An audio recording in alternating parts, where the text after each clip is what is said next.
Greater Israel, അതായത് വിശാലമായി Israel നടക്കുമോ ഇല്ല, ഇതാണ് ചോദ്യം. കാരണം ഒക്ടോബർ 7 ഹമാസ് ഇസ്രായേലിനെ നോർത്തേൺ റീജിയനിൽ അറ്റാക്ക് ചെയ്തപ്പോൾ അത് കഴിഞ്ഞുള്ള ചില വീഡിയോകൾ ഞാൻ കൃത്യമായിട്ട് പറഞ്ഞിട്ടുണ്ട്. ഈ സംഭവം ഉണ്ടായതിന് ശേഷം ജിയോ പൊളിറ്റിക്സിലും ഇസ്രായേലിൻ്റെ ഡെമോഗ്രഫിയിലും വെസ്റ്റ് ഏഷ്യ മിഡിൽ ഈസ്റ്റ് ഏഷ്യയുടെ ഡെമോഗ്രഫിയിലും ജിയോഗ്രഫിയിലും വലിയ മാറ്റങ്ങളാണ് സംഭവിക്കാൻ പോകുന്നത്. പിന്നെ നിങ്ങൾ ഓരോന്നായിട്ട് കണ്ടു എന്തൊക്കെ ഇവൻറ്റുകളാണ് ഓരോ ദിവസങ്ങളിലുണ്ടായത്, ആരെയൊക്കെയാണ് തൊലച്ച് നാശമാക്കി, ആരെയാണ് ഇസ്രായേലിൻ്റെ പൊട്ടൻഷ്യൽ ത്രെട്ട് ഉണ്ടാകാൻ ഉള്ള സാധ്യതയുള്ള എല്ലാവരും അവരെ മുതുക്കി. ഇനി അടുത്ത ചോദ്യം, ഇസ്രായേൽ എത്രമാത്രം എക്സ്പാൻഡ് ചെയ്യും ചോദ്യമാണ് സംഭവം. അപ്പം അതുമായിട്ട് ബന്ധപ്പെട്ട ചില കാര്യങ്ങളാണ് ഈ വീഡിയോയിൽ പറയാൻ ഉദ്ദേശിക്കുന്നത്. നിങ്ങൾക്കറിയാം, തെക്കൻ ലെബനൻ കയറി പിടിച്ചു. ഇസ്രായേലി സൈന്യം അവിടുന്ന് പിന്മാറിയെങ്കിലും ഇസ്രായേൽ ലെബനനും ഹിസ്ബുള്ളയ്ക്കും വാൺ ചെയ്തിരിക്കുകയാണ്, തെക്കൻ ലെബനിൽ കയറാൻ പാടില്ല ആരും. അവിടുന്ന് പോയവരും കയറാൻ പാടില്ല, വരാനും പാടില്ല. അതായത് അതവിടെ കിടക്കും, അത് ബഫർ സോണായിട്ട് എടുക്കുകയും ചെയ്യും. അതിൻ്റെ ചില പാർട്ടുകളിലോട്ട് ഇസ്രായേൽ എക്സ്പാൻഡ് ചെയ്യാനുള്ള പോസിബിലിറ്റി വളരെ കൂടുതലാണ്. കാരണം അമേരിക്കയുടെ പിന്തുണയുണ്ട്. ചില യൂറോപ്യൻ രാജ്യങ്ങളും നാറ്റോ രാജ്യങ്ങളും ഇസ്രായേലിനെ പിന്തുണയ്ക്കുന്നുണ്ട്. അവരൊക്കെ വളരെ രഹസ്യമായിട്ട് ഇസ്രായേലിനോട് പറഞ്ഞു കഴിഞ്ഞു, നിങ്ങളത് പിടിച്ചടക്കുക, ബാക്കിയുള്ള പുറമേയുള്ള സപ്പോർട്ട്, അതായത് പല ഇൻ്റർനാഷണൽ ഫോറങ്ങൾ അവർ സപ്പോർട്ട് ചെയ്യും. ഇപ്പം നിങ്ങൾ കണ്ടു, ഈ ഗോലൻ ഹൈറ്റ്സുമായിട്ട് ബന്ധപ്പെട്ട്, അതായത് സിറിയ ഡമാസ്കസിന് തൊട്ടടുത്ത് വരെയാണ് പിടിച്ചിരിക്കുന്നത്. കൃത്യമായിട്ട് ഇസ്രായേൽ ബെഞ്ചമിൻ നെതന്യാഹു പറഞ്ഞു കഴിഞ്ഞു, ഞങ്ങളിത് മാറ്റും. കാരണം ഇസ്രായേൽ ചെറിയ രാജ്യമായിരിക്കുകയില്ല. അതായത് വാറിന് ശേഷം ഉറപ്പായിട്ടും ട്രംപിൻ്റെ വലിയ സപ്പോർട്ടുണ്ട്. അമേരിക്കൻ ജനതയുടെ സപ്പോർട്ട് അതിനേക്കാളും കൂടുതലാണ്. ചില അറേബ്യൻ രാജ്യങ്ങൾ, അതായത് സൗദി അറേബ്യ ആണെങ്കിൽ UAE ആണെങ്കിൽ അതിന് ഇസ്രായേലിനെ പിന്തുണയ്ക്കുകയാണ്. അവർ പറയുന്ന ഇസ്രായേൽ ഒരു ശക്തിയായാൽ മാത്രമേ, വലിയൊരു ശക്തിയായാൽ മാത്രമേ ഈ പറയുന്ന രാജ്യങ്ങൾക്കും പശ്ചിമേഷ്യയിൽ സമാധാനം ഉണ്ടാവുകയുള്ളൂ. അല്ലെങ്കിൽ ഈ ടെറർ ഇഷ്യൂ എന്ന് പറയുന്ന സംഭവം സ്ഥിരമായിട്ട് വന്നുകൊണ്ടിരിക്കും. ഇത് അവർ പറയും, കാരണം അവർ കോളം സിൻഡിക്കേറ്റിൻ്റെ അകത്ത് അവരെ കോട്ട് ചെയ്തുകൊണ്ട് ഒരു ആർട്ടിക്കിൾ ഞാൻ വായിച്ചു. അപ്പോൾ അതിനകത്ത് പറയുന്നുണ്ട്, അവിടുത്തെ ഭരണാധികാരികൾ പറയുന്നത് വെസ്റ്റ് ഏഷ്യയിൽ സമാധാനം നിലനിൽക്കുക എന്നുള്ളത് ഈ രാജ്യങ്ങൾ, അതായത് ഡെവലപ്പിംഗ് കൺട്രിയായ UAEയുടെയും സൗദിയുടെയും ആവശ്യമാണ്. അല്ലെങ്കിൽ ആ രാജ്യത്തിൻ്റെ ഇൻ്റഗ്രിറ്റി ഇത് ബാധിക്കുന്നുണ്ട്, ആ രീതിയിൽ പോകാൻ പാടില്ല. ഇതുമായിട്ട് ബന്ധപ്പെട്ട്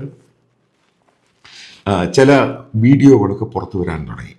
കാരണം എന്തുകൊണ്ടാണ് ഈ രണ്ട് രാജ്യങ്ങളും ഈ ഗ്രേറ്റർ ഇസ്രായേൽ ഉണ്ടായാൽ മാത്രമേ അവിടുത്തെ നിലനിൽപ്പ് സാധ്യമാവുകയുള്ളൂ. കാരണം ഈ ട്രേഡ് ആണെങ്കിലും മറ്റുള്ള കാര്യങ്ങളാണെങ്കിലും ഒരു ഗ്ലോബലായിട്ടുള്ള അറ്റൻഷൻ കിട്ടണമെന്നുണ്ടെങ്കിലും, കാരണം ഇടയ്ക്കിടയ്ക്ക് ഹൂത്തികൾ അറ്റാക്ക് ചെയ്യുന്നു, വെസൽസിനെ അറ്റാക്ക് ചെയ്യുന്നു, സൂയസ് കനാൽ അറ്റാക്ക് ചെയ്യുന്നു. കാരണം ഇതൊരു വലിയ സ്ഥിരം പ്രശ്നമായിട്ട് മാറിക്കൊണ്ടിരിക്കുകയാണ്. പക്ഷേ ഇസ്രായേൽ എന്ന് പറഞ്ഞൊരു പവർഫുൾ രാജ്യം ഇവിടെ ഉണ്ടെങ്കിൽ ഇതിനെ പൂർണ്ണമായിട്ടും അങ്ങ് തടയും. അത് നമ്മൾ കണ്ടാണ് ഹിസ്ബുള്ള എങ്ങനെയാണ് തകർത്തത്, ഹമാസിനെ എങ്ങനെയാണ് തകർത്തത്. കാരണം ഇതെല്ലാം ഒരു ടെറർ മിലിഷ്യ ഔട്ട്ഫിറ്റാണ്. അപ്പം ഇവർക്ക് ഈ പറയുന്ന ജനങ്ങളോടും അവിടുത്തെ നാട്ടുകാരോടൊന്നും യാതൊരു പ്രതിബദ്ധത, കാരണം മതത്തിൻ്റെ അടിസ്ഥാനത്തിൽ ഉണ്ടായി വന്ന ഗ്രൂപ്പുകളാണ്. അപ്പം അതിനെ പ്രോത്സാഹിപ്പിക്കാൻ ഇറാൻ എന്ന് പറഞ്ഞ രാജ്യവും ഉണ്ടായി. അപ്പം ഇപ്പം ഇറാൻ്റെ കാര്യം ഏതാണ്ട് തീർത്ത് നാശമാക്കി കൊടുത്തു. അപ്പം ഇതേപോലെയുള്ള ഫോഴ്സുകളും പ്രോക്സി മിലിഷ്യ ഫോഴ്സുകളും ഇല്ലാതാകണം എന്നുണ്ടെങ്കിൽ, അപ്പം ഈ പറയുന്ന രണ്ട് രാജ്യങ്ങൾക്കും അതിനുള്ള കേപ്പബിലിറ്റി ഇല്ല. ഇപ്പം UAEക്കും ഇല്ല, സൗദിക്കും ഇല്ല. കാരണം അവർക്ക് അതേപോലെ ഒരു ആംഡ് ഫോഴ്സ് ഇല്ല.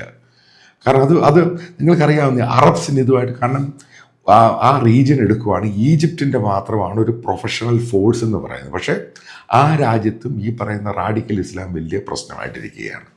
അപ്പം ഇങ്ങനെയുള്ളൊരു സാഹചര്യത്തിൽ അവിടെ സമാധാനം നിലനിൽക്കുവാൻ ഇതേപോലെയുള്ളൊരു പവർഫുൾ നേഷൻ ഉണ്ടെങ്കിൽ മാത്രമേ സാധിക്കുകയുള്ളൂ. അപ്പോൾ അതിലോട്ടാണ് ഈ വീഡിയോ ചില കാര്യങ്ങൾ ഞാൻ പറയുന്നത്. ഇപ്പം എന്താണ് സിറിയയുടെ പ്രത്യേകത? നിങ്ങൾ മനസ്സിലാക്കേണ്ടത് 1967 6 Day വാർ, അന്ന് ഇസ്രായേലി പ്രൈം മിനിസ്റ്റർ കാണിച്ച മണ്ടത്തരമാണ് ഈ വെസ്റ്റ് ഏഷ്യയിലും മിഡിൽ ഈസ്റ്റ് ഏഷ്യയിലും ഇത്രയും പ്രശ്നമുണ്ടാക്കാൻ കാരണം. വാർ ജയിച്ചു, അതായത് സീനായി അത് പിടിച്ചെടുക്കുന്നു, ഈ ഗാസ പിടിച്ചെടുക്കുന്നു, അതേപോലെ തന്നെ ഗൊലൻ ഹൈറ്റ്സ് പിടിച്ചെടുക്കുന്നു, ലെബനൻ്റെ ഒത്തിരി ഭാഗം പിടിച്ചെടുക്കുന്നു. ഇതെല്ലാം പിന്നീട് അവിടെ വന്ന പ്രൈം മിനിസ്റ്റർ, അതായത് ഗോൾഡ മിയർ എന്ന് പറഞ്ഞ സ്ത്രീ, ഒരു ഭയങ്കര പവർഫുൾ സ്ത്രീയായിരുന്നു. അവർ ഇൻ്റർനാഷണൽ പ്രഷർ കാരണം ഇതെല്ലാം തിരിച്ചു കൊടുത്തു. ഇത് തിരിച്ചു കൊടുത്തതിൻ്റെ പേരിൽ ഇസ്രായേലി ഫോഴ്സിൻ്റെ സീനിയറായിട്ടുള്ള പല ജനറൽമാരും ഓഫീസേഴ്സും റിസൈൻ ചെയ്തു. അത് ഭയങ്കരമായി ക്രിട്ടിസൈസ് ചെയ്തു. കാരണം എല്ലാവരും പറഞ്ഞൊരു സംഭവമാണ്, തിരിച്ചു കൊടുത്തു കഴിഞ്ഞാൽ ഇവിടെ ഇതേപോലെ മിലീഷ്യ ഓർഗനൈസേഷൻ ഉണ്ടാകും, ഈ ഭാഗത്തും ഈ രാജ്യത്ത് സമാധാനം ഉണ്ടാകാൻ ബുദ്ധിമുട്ടാണ്, അതുകൊണ്ട് അത് തിരിച്ചു കൊടുക്കരുത്. പക്ഷെ അമേരിക്കൻ പ്രഷർ ഭയങ്കരമായിരുന്നു. അതിൻ്റെ പേരിലാണ് ഇസ്രായേൽ അത് തിരിച്ചു കൊടുക്കുന്നത്. കൊടുത്തില്ലായിരുന്നുവെങ്കിൽ ഈ പറയുന്ന ഹമാസ് ആണെങ്കിലും ഈ വെസ്റ്റ് ബാങ്കിലെ ഇഷ്യൂ, ഇറാൻ്റെ ഇഷ്യൂ ഉണ്ടാകത്തില്ലായിരുന്നു. ഇപ്പം അതുകൊണ്ട് തന്നെയാണ് ഇപ്പം വളരെ കൃത്യമായിട്ട് ഞാൻ പറയുന്നത്, വിശാല ഇസ്രായേൽ എന്ന് പറയുന്ന സംഭവം ഇപ്പോഴത്തെ ഒരു ഗ്ലോബൽ ഓർഡറിൻ്റെ ഭാഗമായിട്ടും ഇതുണ്ടാകാനുള്ള പോസിബിലിറ്റി വളരെയധികം കൂടുതലാണ്.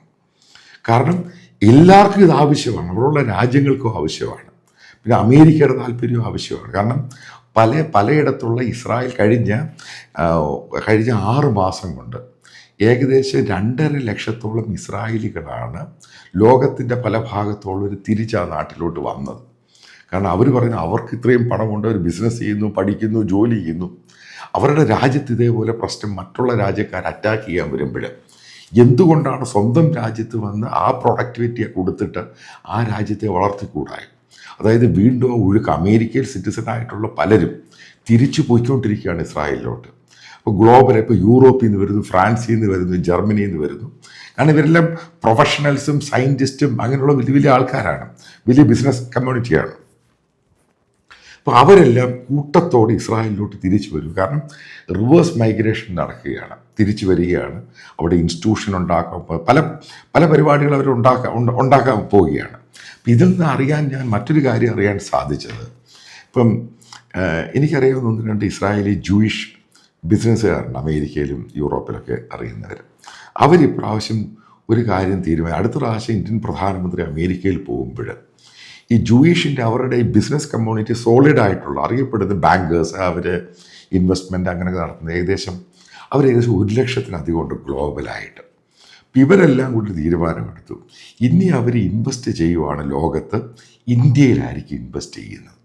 അതിൻ്റെ ഒരു കാരണമുണ്ട്. അപ്പം അത് എനിക്ക് ആ ചാറ്റ് ഇട്ട് തന്നു, ഇവരുടെ ഗ്രൂപ്പിൽ നടന്ന ചാറ്റ്.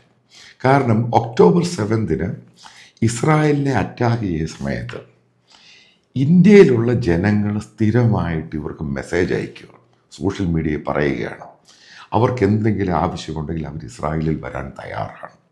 അതേപോലെയുള്ളൊരു സ്നേഹം അമേരിക്കയിൽ നിന്ന് പോലും കിട്ടിയില്ല. അതുകൊണ്ട് ഇന്ത്യയിൽ എങ്ങനെയാണ് ഹെൽപ്പ് ചെയ്യേണ്ടത്, ഇന്ത്യയിൽ ഇൻവെസ്റ്റ്മെൻറ്റിൻ്റെ ഹെൽപ്പ് വേണമെങ്കിൽ ചെയ്യാൻ ഇവർ തയ്യാറാണ്. അതേപോലെ ഇസ്രായേലിലുള്ള പ്രശസ്തമായ പല ആശുപത്രികൾ, അതിൻ്റെ ബ്രാഞ്ചസ് ഇന്ത്യയിൽ തുടങ്ങാൻ ഇവർ പോകുന്നു. പല എഞ്ചിനീയറിംഗ് ഇൻസ്റ്റിറ്റ്യൂട്ട് ഇന്ത്യയിൽ അവരുമായിട്ട് ടൈപ്പ് ചെയ്തിട്ട് അവർക്ക് ഫാക്കൽറ്റി ആണെങ്കിലും മറ്റുള്ള കാര്യങ്ങളും കൊടുക്കാൻ ഇവർ തയ്യാറാകും. കാരണം അപ്പോൾ അതിൻ്റെ ഒരു മീറ്റിംഗ് ഇനി അടുത്ത പ്രാവശ്യം ഇന്ത്യൻ പ്രധാനമന്ത്രി അമേരിക്കയിൽ പോകുമ്പോൾ വിളിക്കാനുള്ള പരിപാടിയൊക്കെ ഇൻവൈറ്റ് ചെയ്യാൻ ഒഫീഷ്യലി അവർ തീരുമാനമെടുത്തു കഴിഞ്ഞു. അപ്പം അതിൻ്റെ ഭാഗമായിട്ട് ഇന്ത്യൻ പ്രധാനമന്ത്രി ഇവരുമായിട്ട് സംസാരിച്ച ശേഷം അതിനുശേഷമാണ് ഇവർ അനൗൺസ് ചെയ്യുന്നത് ഗ്ലോബലായിട്ടുള്ള ജൂയിഷ് ബിസിനസ്സുകാർ എന്തൊക്കെയാണ് ഇന്ത്യയിൽ ഇൻവെസ്റ്റ് ചെയ്യാൻ പോകും. കാരണം ഇന്ത്യ മാറിക്കൊണ്ടിരിക്കുന്നു, ഇന്ത്യ ഒരു പവർഫുൾ രാജ്യമായിട്ട് മാറിക്കൊണ്ടിരിക്കുന്നു. ഇന്ത്യ എന്ന് പറഞ്ഞ രാജ്യം അവരുടെ കൂടെ നിൽക്കും എന്നവർക്ക് പൂർണ്ണമായിട്ട് ഉറപ്പുണ്ട്. കാരണം അതേപോലെയാണ് ഇസ്രായേൽ തിരിച്ച് ഇന്ത്യയുടെ കൂടെ നിൽക്കുക. കാരണം ഇവിടെ ഭരിക്കുന്ന ഭരണാധികാരികൾ മാത്രമല്ല, ഇന്ത്യയിലെ ബഹുഭൂരിപക്ഷം ജനങ്ങളും ഇസ്രായേൽ എന്ന് പറഞ്ഞ രാജ്യത്തോട് സ്നേഹമുള്ളവരാണ്. കാരണം ഡിഫൻസ് ആണെങ്കിലും ട്രേഡ് ആണെങ്കിലും അഗ്രികൾച്ചർ ആണെങ്കിലും ഫാമിംഗ് ആണെങ്കിലും അതിൻ്റെ പേരിൽ ഇന്ത്യയിൽ ഏതൊക്കെ രീതിയിലുള്ള ആവശ്യങ്ങളാണുള്ളത് ഗ്ലോബലി, ഇപ്പം എങ്ങനെയൊക്കെയുള്ള ആവശ്യം, കാരണം ഫാമേഴ്സിനാണെങ്കിലും ആരോഗ്യരംഗത്താണെങ്കിലും എഡ്യൂക്കേഷൻ രംഗത്താണ്, ടെക്നോളജി രംഗത്താണെങ്കിലും ഇതെല്ലാം സംഭാവന ചെയ്യാനും അത് ഇൻവെസ്റ്റ് ചെയ്യാനും ഇസ്രായേലി ബിസിനസ്സുകാരെ വരാനുള്ള 2025 അതൊരു വലിയ അനൗൺസ്മെൻറ്റ് ഉണ്ടാകാൻ പോവുകയാണ്. ഇതും കൂടെ ഇതിന് പറയുമ്പോൾ മനസ്സിലാക്കേണ്ട ഒരു പോയിൻ്റ് ഉണ്ട്. ഇപ്പോൾ ഒരു വിശാല ഇസ്രായേൽ എന്ന് പറഞ്ഞ പ്രോജക്റ്റ് വരുമ്പോൾ ഇന്ത്യ കൊടുക്കുന്നൊരു സപ്പോർട്ടുണ്ട്. കാരണം അവർക്ക് ഈ ലേബേഴ്സ് ഇല്ലാതെ വന്ന സമയത്ത് അവർ ഇന്ത്യയോട് മാത്രമാണ് ആവശ്യപ്പെട്ടത്. ആ സമയത്ത് ഇന്ത്യ എന്നാണ് ഈ പറയുന്ന ലേബേഴ്സിനെ മുഴുവനും ഇസ്രായേലിലോട്ട് വിട്ടത്. കാരണം അവർക്കത് എമർജൻസി ആയിരുന്നു ഈ സംഭവം. അവരുടെ കൺസ്ട്രക്ഷൻ വർക്കാണ് പല സംഭവം ഈ പാലസ്റ്റീനിലുള്ള ആൾക്കാരാണ് വന്ന് ചെയ്തുകൊണ്ടിരുന്നത്. അതായത് ഗാസയിൽ നിന്നും വെസ്റ്റ് ബാങ്ക് മുഴുവനായിട്ട് ദൂരെ കളഞ്ഞു. കാരണം അവരാണിത് ഈ സംഭവങ്ങളെല്ലാം ചോർത്തി കൊടുത്ത് ഹമാസിന് ഈ പ്രശ്നം ഉണ്ടാക്കിയത്. അപ്പോൾ ഇന്ത്യയിൽ പോയിരിക്കുന്ന ഈ ലേബറായിട്ടും വർക്ക് ഫോഴ്സുമായിട്ട് പോയിരിക്കുന്ന പലരും അവരവിടെ പെർഫോം ചെയ്യുന്നതും അവർക്ക് നല്ല സാലറി കൊടുക്കുന്ന എല്ലാ കാര്യങ്ങളും നോക്കുന്നുണ്ട്. കാരണം അവർക്ക് ഇന്ത്യക്കാർ ഇവിടെയും പ്രശ്നക്കാരല്ലല്ലോ. അവരിപ്പോൾ ഈ പറയുന്ന മത തീവ്രവാദം എന്ന സാധനം അവർക്കില്ല. അവർ നല്ലപോലെ ജോലി ചെയ്യുന്നു, സിൻസിയറായിട്ട് ജോലി ചെയ്യുന്നു, അവരുടെ കാര്യങ്ങൾ നോക്കുന്നു, അവർക്ക് പൂർണ്ണ സ്വാതന്ത്ര്യമുണ്ട്. അപ്പം ഇങ്ങനെയുള്ള പല ടൈഅപ്പുകളും വന്നതിന് ശേഷം, അതായത് ഡിപ്ലോമാറ്റിക് ലെവലിൽ മാത്രമല്ല interaction with people to people, ഇത് വന്നു കഴിഞ്ഞപ്പോഴാണ് ഇസ്രായേലിന് ബോധ്യമായത് ഇന്ത്യ എന്ന് പറഞ്ഞ രാജ്യം ഇസ്രായേലിൻ്റെ കൂടെ പൂർണ്ണമായിട്ടും ഉറച്ചു നിൽക്കും. അപ്പം ഇങ്ങനെയുള്ള തീരുമാനങ്ങളൊക്കെ ഉണ്ടാവുകയാണെങ്കിൽ 2025 ഇന്ത്യ ഒരു സൂപ്പർ പവർ ആകാനുള്ള സാധ്യത വളരെ, കാരണം എല്ലാ സെക്ടറിലും ഇവർ കയറി ഇൻവെസ്റ്റ് ചെയ്യും, ഇവർ ട്രെയിനിങ് കൊടുക്കും, ഫാക്കൽറ്റി മെമ്പേഴ്സിനെ കൊടുക്കും, എല്ലാ രംഗത്തും ഇവർ വരുവാണെങ്കിൽ, ഈ പറയുന്ന രീതിയിലൊക്കെ നടക്കുകയാണെങ്കിൽ ഇന്ത്യയുടെ കുതിപ്പായിരിക്കും 2025 ഉണ്ടാകാൻ പോകുന്നത്.